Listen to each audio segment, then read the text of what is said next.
नमस्कार, मैं रंजीत आप सभी का बहुत बहुत स्वागत करता हूं एक नई वीडियो के साथ। अगर आप यूपी लेखपाल परीक्षा देने जा रहे हैं तो आज की वीडियो आपके लिए बहुत ज़्यादा महत्वपूर्ण है। और आज हम बात करेंगे जो लेखपाल परीक्षा होने जा रही है उसको पास करने के लिए, उसमें सफलता के लिए, लेखपाल बनने के लिए एक स्टूडेंट का क्या टाइम टेबल होना चाहिए पढ़ाई का, कि और किस तरह से उसे पढ़ाई करनी चाहिए। तो सबसे पहले मैं आपको बता दूं, जो मैं आपको आज बताने जा रहा हूं कि किस तरह से पढ़ाई करनी चाहिए, क्या टाइम टेबल होना चाहिए, हर सब्जेक्ट को किस तरह से पढ़ना चाहिए। मात्र मैं सिर्फ एक ही बात आपसे कहूंगा सबसे पहले कि मात्र आप 15 दिन फॉलो कर लेना जो मैं आप टाइम टेबल आपको बताने जा रहा हूं।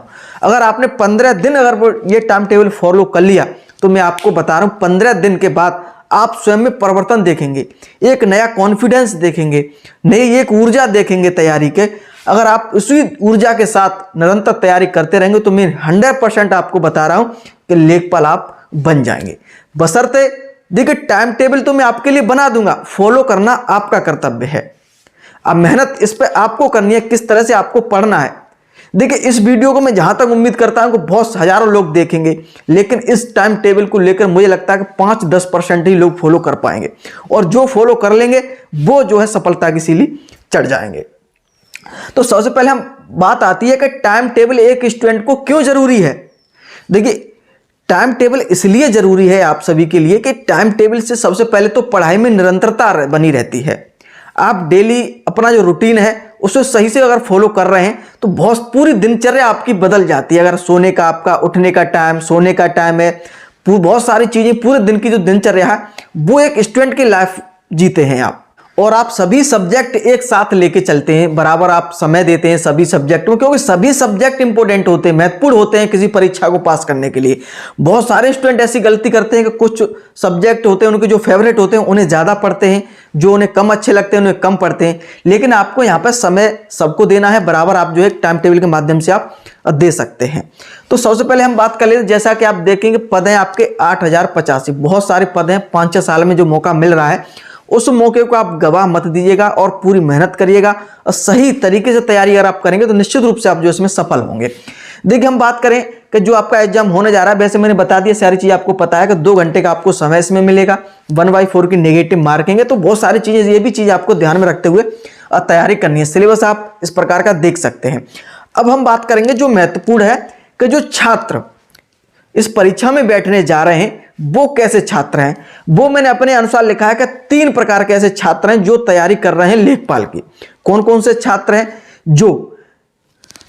एक तो वो स्टूडेंट हैं जिन्होंने पहली बार ही पेट परीक्षा दी है और पहली बार ही वो लेखपाल का एग्जाम देने जा रहे हैं, यानी कि कंपटीशन की जो पहली परीक्षा उनकी लेखपाल पेट है, उसके बाद ही लेखपाल परीक्षा है। दूसरा तरह के स्टूडेंट वो हैं जो यूपी के अनुभव है, जैसा कि यूपी के उन्होंने कई एग्जाम्स दिए और शायद क्वालिफाई भी किए होंगे।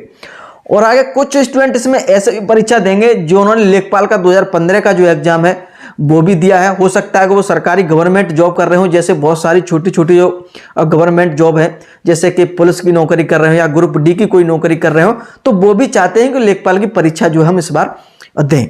तो इस तरह के जो स्टूडेंट है वो इस बार परीक्षा में बैठने जा रहे हैं। ये मैं आपको क्यों बताने जा रहा हूं, वो इसलिए कि आप देख सकते हैं कि हर स्टूडेंट को हर तरह की तैयारी करने की जरूरत बिल्कुल नहीं पड़ती, क्योंकि जो स्टूडेंट आप देखेंगे यूपी एग्जाम्स पहले बहुत सारा अनुभव है, कई एग्जाम से निकाल चुके हैं, तो जो उनका जो पढ़ाई का जो टाइम टेबल है वो एक अलग हो सकता है। इसी प्रकार जो इस तरह के स्टूडेंट हैं, जैसा कि जो सरकारी जॉब भी कर रहे हैं किसी प्रकार की, वो भी लेखपाल एग्जाम दे रहे हैं, तो उनका टाइम टेबल कुछ अलग हो सकता है। और वो स्टूडेंट जो पेट एग्जाम उन्होंने पहली बार दिया हो, पहली बार ही किसी कंपटीशन एग्जाम में जो बैठने जा रहे हैं, जैसे कि लेखपाल परीक्षा में, तो घबराने वाली यहाँ पे कोई बात नहीं। जो पहली बार परीक्षा देने जा रहे हैं लेखपाल की, तो यहाँ पे आपको परेशान होने की कोई जरूरत नहीं है। न ऐसा सोचने की जरूरत है कि हमारे पेट में कुछ नंबर कम है, हमसे इतने ऊपर जो स्टूडेंट्स हैं वो जो हमसे फाइट में ज़्यादा ऊपर रहेंगे, बिल्कुल भी ऐसा कुछ भी नहीं है। जैसा कि मैं यहाँ पे एक लाइन लिखी है आपके लिए मोटिवेट के लिए, मेहनत ही सफलता की कुंजी है। आप भी मेहनत करके उन स्टूडेंट से आगे निकल सकते हैं। कैसे निकलेंगे वो हम आगे बात करेंगे। देखिए, सबसे पहले हम बात करेंगे एक टाइम टेबल के तौर पर एक स्टूडेंट को एक दिन में क्या जो है समय देना चाहिए। अगर मेरी राय माने, मैं अपने अनुसार बता रहा हूं और आपको हित को देखते हुए मैंने ये सारी चीजें बता रहा हूं कि 6 घंटे समय काफी होता है। और जैसा कि मैंने पेट का जो एग्जाम के लिए मैंने एक टाइम टेबल बनाया था और बहुत सारे स्टूडेंट ने फॉलो भी किया था, और आज को उनकी परसेंटाइल देखेंगे तो 99, 98, 97 और 90 प्लस ज़्यादा देखने को मिल रही है, क्योंकि टाइम टेबल बहुत जरूरी होता है स्टूडेंट्स के लिए। तो 6 घंटे कम से कम, जैसा कि इसमें वो टाइम बिल्कुल भी सम्मिलित नहीं है, जैसा कि अगर आप ऑनलाइन कोचिंग ले रहे हैं घंटे 2 घंटे की या ऑफलाइन कोचिंग ले रहे हैं, तो इसको छोड़कर के 6 घंटा मैंने समय और दिया। मैं जहां तक मानता हूं कि 6 घंटे एक स्टूडेंट को एक दिन में पढ़ाई के लिए निकालना कोई बड़ी बात नहीं। 24 घंटे होते हैं, आप कितना भी समय दे सकते हैं। सोने के लिए आप ज़्यादा से ज़्यादा 8 घंटे दे सकते हैं। उसके बाद आप कोई भी कार्य करते हैं, उसके लिए आप मोबाइल चलाने के लिए या आप कोई गेम खेलते हैं, उसके लिए 2 घंटे दे सकते हैं। 2 घंटे के लिए और अपना नहाना पीना खाना जो भी है उसके भी साथ दे, तो भी 12 घंटे होते हैं। और उसके साथ और भी कोई आप दिनचर्या है, आप कोई काम करते हैं, उसको छोड़कर मात्र 6 घंटे आप समय देना है पढ़ाई में। ठीक है, 6 घंटे आप निश्चित तौर पर आप दे भी सकते हैं। अब मैं जो बताने आपको जा रहा हूं कि सोमवार से शनिवार जो 6 घंटे का मैं आपको समय बता रहा हूं, सिर्फ आपको सोमवार से शनिवार को फॉलो करना है। ठीक है, देखिएगा, पहले तो मैंने जो 6 घंटा यहां पर लिखा है, 6 घंटे के अलावा कोई स्टूडेंट अगर चाहता है कि हमारे पास और समय ज्यादा है तो वो ज्यादा समय दे सकता है, 8 घंटे दे सकता है, 7 घंटे दे सकता है। इसमें कोई ये नहीं कि सर ने 6 घंटा ही बता दिया तो मुझे 6 घंटा ही पढ़ना है। ज्यादा समय आप दे सकते हैं, लेकिन कम से कम आप 6 घंटे रखे ही रखिएगा। ठीक है, अब हम बात कर रहे हैं जैसे 6 घंटे को आप जो है 2-2 घंटे में आप डिवाइड करिएगा। 2-2 घंटे आप जो है इसमें डिवाइड करिएगा। जैसा कि आप कर सकते हैं 2 घंटे सुबह, 2 घंटे आप दिन में पढ़ सकते हैं, 2 घंटे आप शाम को पढ़ सकते हैं। अगर आपका कोई जैसे इस तरह टाइम टेबल नहीं बना तो अपने अनुसार जो आपको अच्छा लगे, लेकिन 2-2 घंटे का 3 बार का आप गैप जरूर करिएगा। लगातार ऐसा बिल्कुल भी मत करिए कि 6 घंटे हम लगातार पढ़ने बैठ गए तो लगातार पढ़े। ठीक है, तो बहुत सारी चीजें स्लिप होती चली जाती है। तो 2 घंटे पढ़े, 2 घंटे के बाद 15 मिनट का जो ब्रेक है आप उसके लिए सारी चीज जो पढ़ी आपने उसको रिवाइज करें। ठीक है, तो 2-2 घंटे का आप गैप जरूर करिएगा। अब हम बात कर लेते हैं हिंदी का। देखिए, हिंदी में जहां तक मैं मानता हूं, इसमें जो हिंदी पूछी जाती है लेखपाल की परीक्षा में इतनी टफ नहीं पूछी जाती है, ना इतनी डीप रखी जाती है। कुछ चीजें ऐसी हैं सिर्फ आपको वो चीजें रटनी है, आपको पढ़ना है। जैसे विलोम शब्द हो, चाहे पर्यायवाची शब्द हो, चाहे आपका एक शब्द होता है वो हो, बहुत सारी चीजें जो रटने वाली ज्यादा पूछी जाती हैं। तो मैं मानता हूं कि 1 घंटा हिंदी के लिए काफी होता है। ठीक है, जो औसत स्टूडेंट हैं, ठीक है, जो उन्होंने बस पेट दिया है, फर्स्ट टाइम एग्जाम देने जा रहे हैं, तो यहाँ पे क्या है, थोड़ा अगर उनकी हिंदी कमजोर है तो ज्यादा समय भी दे सकते हैं, 1.5 घंटा भी कर सकते हैं। लेकिन जहां तक मानता हूं कि अगर आपने पेट दिया है तो निश्चित तौर पर आपने कुछ पहले तैयारी जरूर की है, और जो यूपी SSC एग्जाम से जिन्होंने पास किए उन्हें तो पूरा अनुभव है ही है। तो 1 घंटा समय जो हिंदी का है लेखपाल के लिए काफी है मेरे अनुसार। ठीक है, और आप पढ़े 1 घंटा, मैं बार बार इस बात को बोलता हूं कि अगर आपने 1 घंटा हिंदी पढ़ लिया तो उसके बाद 10 से 15 मिनट इस चीज को रिवाइज जरूर करिएगा कि आपने क्या पढ़ा। ठीक है, अच्छे से पढ़िएगा इसी वजह से, क्योंकि वो चीजें जो है स्लिप ना हो जाए जल्दी से। देखिए, तो हिंदी 1 घंटा आपके लिए काफी है। आप कभी भी टाइम इसके लिए निकाल सकते हैं, सुबह, दोपहर, शाम। इसके लिए कोई ये ऐसा नहीं है कि हमें सुबह ही पढ़ना है या दोपहर में पढ़ना है या शाम को, कभी भी आप जो है 1 घंटा पढ़ सकते हैं। अब आगे बात आती है जीके। हम बुक की बात करें तो बुक पे मैंने वीडियो आपके लिए पहले ही बना चुका हूं, कौन कौन सी बुक के सब्जेक्ट के लिए आपके लिए सबसे बेस्ट रहेगी। तो उसका जो लिंक है मैं नीचे वीडियो के डिस्क्रिप्शन में दे दूंगा, तो वहां जाकर आप देख सकते हो। अगर मैं बुक का भी नाम लूंगा तो वीडियो बहुत ज्यादा लंबी हो जाएगी। अब हम बात कर लेते हैं जीके का। देखिए, जीके का जो पार्ट है वो बड़ा है आपके लिए। प्रश्न आपके 25 ही पूछे जाएंगे, 25 से इससे 25 सभी से, और सभी आप देखेंगे बराबर अंकों के, 25 अंक के सभी आपके सब्जेक्ट हैं। लेकिन यहाँ पे आपका सिलेबस जीके का कुछ ज्यादा मिलेगा, जिसमें सारे सब्जेक्ट रहेंगे, जैसे कि हिस्ट्री, आपका ज्योग्राफी है, पॉलिटी है, इकोनॉमिक्स है, और जैसा कि इसमें और साइंस वगैरह। तो इसमें जो है जीके में बड़ा पार्ट है। तो इसके लिए आप 2 घंटे समय रखें आप। ठीक है, आप कहेंगे सर 2 घंटे में जो सब्जेक्ट है, जैसे हिस्ट्री है, ज्योग्राफी है, पॉलिटी है, क्या हमें 15 मिनट पढ़ना है कि आधे घंटा पढ़ना? बिल्कुल भी नहीं ऐसा। जैसा कि मैं लिखा है कि सोमवार से शनिवार, इसमें आप 1-1 घंटा रखिएगा। जैसे कि 1 घंटा हिस्ट्री पढ़ लिया आपने, ठीक है, जैसे कि 1 हावर आप पढ़ेंगे। जैसे एक दिन आपने हिस्ट्री पढ़ लिया, ज्योग्राफी पढ़ लिया, तो दूसरे दिन आप जो भी आप रखेंगे तो पॉलिटी रख सकते हैं, साइंस रख सकते हैं। इस तरह आप आगे बढ़ेंगे। जैसे कि करंट अफेयर है, उसके लिए आप जैसे नेक्स्ट डे रखेंगे। ठीक है, ऐसा भी रख सकते हैं। अगर आप करंट अफेयर जैसे साप्ताहिक पढ़ते हैं तो आप जो है संडे को भी रख सकते हैं। ठीक है, तो ऐसे एक एक घंटा आपको एक एक सब्जेक्ट को यहाँ पे देना होगा। ठीक है, और जो मैं आपको बताने जा रहा हूँ बहुत ही अच्छा बता रहा हूँ, इस तरह से आप तैयारी करेंगे तो निश्चित रूप से आपके सभी सब्जेक्ट एक अच्छी तरीके से तैयारी आप कर पाएंगे। आगे हम बात करते हैं गणित की। देखिए गणित का भी जो सिलेबस है वो भी आपका अच्छा है और इसमें जो है रिवीजन करने को ज़्यादा आपको हो जाता है, ज़्यादा रिवीजन करना होता है और एक एक क्वेश्चन करने में काफ़ी समय भी लग जाता है बहुत स्टूडेंट्स को। तो आप 2 घंटे रखिएगा इसमें। ठीक है, 2 घंटे आप कभी भी समय, वैसे जहाँ तक मैं मानता हूँ कि आप 2 गणित का जो समय रखेंगे या दोपहर या शाम को आप रख सकते हैं। इसमें से 2 में से सुबह गणित मेरे अनुसार ना करके आप जो है या दोपहर में करिएगा या आप शाम को करिएगा, वो आपके लिए सबसे बेस्ट रहेगा। ठीक है, और जो आपका सिलेबस है उसी के अनुसार जो है आप करिएगा। आगे हम बात करेंगे प्रीवियस प्रश्नों पर। ठीक है, 2 घंटा आप समय दीजिएगा।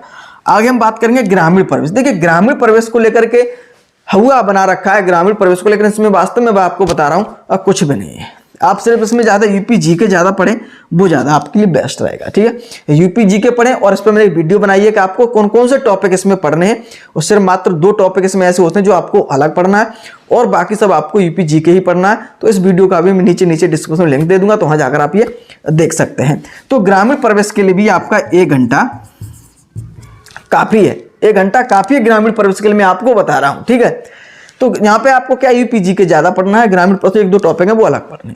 तो इस तरह का आपका ये टाइम टेबल आप देखेंगे 6 घंटे का हो गया। अब आप कहेंगे इसके 6 घंटा ही हमको मात्र पढ़ना है। अब इसके साथ साथ मैं आपको बता रहा हूँ, अगर आपके पास टाइम है, अगर आपके पास कुछ नहीं है, सर आपको सिर्फ पढ़ना ही पढ़ना है, जैसे बहुत सारे स्टूडेंट्स में क्या है जो रूम लेकर के पढ़ रहे हैं, स्पेशली उनके पास कोई काम नहीं है, ना तो घर का काम है नहीं बाहर का, तो वो इसमें ज़्यादा टाइम पढ़ाई में उन्हें करना ही क्या है भाई, पढ़ना ही पढ़ना है, तो वो जो है ज़्यादा टाइम दे सकते हैं। तो उसमें क्या है, तो डेली जो है प्रैक्टिस सेट भी कर सकते हैं, डेली एक प्रैक्टिस सेट आप लगा सकते हैं। और इसमें बहुत सारे स्टूडेंट ऐसे होंगे जो घर पर रहते हैं, अन्य भी काम करने जाते हैं या जॉब कर रहे हैं, तो वो जो है साप्ताहिक, ये डेली वो आप साप्ताहिक जो है प्रैक्टिस सेट लगाएं। ठीक है, ध्यान रखिएगा। ये प्रैक्टिस सेट मैं आपको बता रहा हूँ, जो स्टूडेंट स्पेशली पढ़ रहे हैं, रूम लेकर के पढ़ रहे हैं या घर पे भी पढ़ रहे हैं, एक रूम में उन्हें कोई दूसरा काम है नहीं, तो वो डेली बेसिस पे एक प्रैक्टिस सेट लगा सकते हैं इसमें। ठीक है, एक डेली नहीं तो एक दिन छोड़ के भी लगा सकते हैं। और कोई जैसे घर पर और भी काम करता है, कोई स्टूडेंट्स है घर के काम है, कोई जॉब कर रहा है, तो वो सप्ताह में 1-2 जो है टेस्ट जो आपके प्रैक्टिस सेट है वो जरूर लगाए। ठीक है, प्रैक्टिस सेट से अनुभव होता है कि हम क्या स्कोर कर रहे हैं, जिससे अपनी जो तैयारी है वो पता करती है। सही बात। आगे हम बात करेंगे प्रीवियस प्रश्न। देखिए प्रीवियस प्रश्न जो आप ये लिखा है कि जो यूपी SSSC ने जो प्रश्न पूछे हैं परीक्षाओं में, जो विभिन्न परीक्षाएं अभी तक हुई हैं 2014 के बाद जो भी परीक्षा यूपी SSSC ने कराई, जो प्रीवियस क्वेश्चन है उन क्वेश्चनों को आप अवश्य पढ़िएगा। तो इसलिए मैं आपको कह रहा हूं कि आपका ये जो है आपका संडे को रखिएगा, संडे को आप ये रख सकते हैं, प्रीवियस प्रश्न पढ़ सकते हैं, करंट अफेयर वो भी आप पढ़ सकते हैं। अगर आपके पास यहाँ टाइम नहीं तो यहाँ भी आप पढ़ सकते हैं, कोई भी आप पढ़ सकते हैं, जैसे बोल चुका हूँ। ठीक है, प्रैक्टिस सेट आप संडे को भी लगा सकते हैं जिनके पास टाइम नहीं है। ठीक है, और आप डेली भी ला सकते हैं, जो स्पेशली पढ़ाई कर ही रहे हैं, पढ़ाई पे ही है वो ओनली, तो वो जो है डेली बेसिस भी कर सकते हैं, एक दिन छोड़कर भी कर सकते हैं। तो ये जो है मैं आपको बताया है हिंदी, जीके, गणित, ग्रामीण प्रवेश, प्रैक्टिस सेट, प्रीवियस। अगर आप ये डेली करेंगे 6 घंटे अगर आप समय देंगे, मैं इस बात को गारंटी के साथ कह सकता हूं कि जो मैं आपको बता रहा हूं अगर आप वो अच्छे से आप कर लेंगे, अगर इसमें भी अगर कोई भी आपको परेशानी आ रही है तो आप मुझे नीचे लिंक है, डिस्क्रिप्शन में लिंक दिया है, तो आप मुझे इंस्टाग्राम पे फॉलो करें और मैसेज करें, और निश्चित रूप से आप मुझे संपर्क भी कर सकते हैं, इसमें कोई बड़ी बात नहीं, कुछ भी हो वो मैसेज आप भेज भी सकते हैं। ठीक है, तो मैं इसका जो रिप्लाई जरूर दूंगा। अब हम बात कर लेते हैं कि जो हमने टाइम टेबल बताया ये तो सब ठीक रहा, अब हमें पढ़ाई किस तरह से करनी है। तो जैसा कि मैं पहले बोल चुका हूं कि 2-2 घंटों में इसके डिवाइड करना है। उसके बाद अगर आप 1 घंटा या 2 घंटे बाद जब भी आप पढ़ाई छोड़ रहे हैं तो निश्चित रूप से आपने क्या पढ़ा है, इस बात को फिर मैं दोबारा बोल रहा हूं, क्या आपने पढ़ा है उस चीज को आपको रिवाइज करना है, और साथ साथ में आप जो कि इसमें क्या है नोट्स आपको बनाते चलना है। ठीक है, इसमें क्या आपको नोट्स जो आप पढ़ रहे हैं उसको नोट्स आप बनाते चलिएगा, जिससे आपको जहाँ पे लास्ट में आके जब एग्जाम होता है तो वहाँ पे आप सारी चीज़ों को रिवाइज कर सके। तो नोट्स आप अवश्य बनाइएगा। जैसा कि मैं एक वीडियो और बनाऊंगा इसको मूल मंत्र को लेकर के कि लेखपाल पास परीक्षा पास के लिए मूल मंत्र क्या है, जैसा कि मैंने कई बार कई परीक्षाओं में बनाया था, जैसे पेट के में बनाया था, जूनियर असिस्टेंट की टाइपिंग उस समय भी बनाया था, बहुत बेनिफिट वीडियो रहेगी आपके लिए। तो उसमें बहुत सारी चीज़ें और भी आगे बताऊंगा। तो फिलहाल तो इसमें बस मेरा ये था कि आपके लिए टाइम टेबल क्या होना चाहिए, 6 घंटा कम से कम। अगर आप पढ़ाई पे ही बिल्कुल उतरे हुए हैं, जैसा कि आपके पास बिल्कुल प्रॉपर टाइम है, तो यहाँ पे आप ज़्यादा भी समय दे सकते हैं। उसके साथ साथ आप किस कैटेगरी में आते हैं ये भी आपको ध्यान रखना होगा। अगर आप इस कैटेगरी में आते हैं, पहली बार एग्जाम देने जा रहे हैं, मात्र आपने अभी तक पैटी एग्जाम दिया है, तो आप जो यहाँ पे घंटा बढ़ा भी सकते हैं, 6-7 घंटे भी कर सकते हैं, ठीक है। जो अनुभवशील है वो आप 5 से 6 घंटे तो निश्चित रूप से टाइम देना ही पड़ेगा, ठीक है। तो ये जो टाइम टेबल था, और उम्मीद करता हूं कि आज की वीडियो आपको पसंद आएगी। अगर पसंद आए तो एक बार लाइक शेयर जरूर करिएगा। वीडियो देखने के लिए आप सभी का बहुत बहुत धन्यवाद।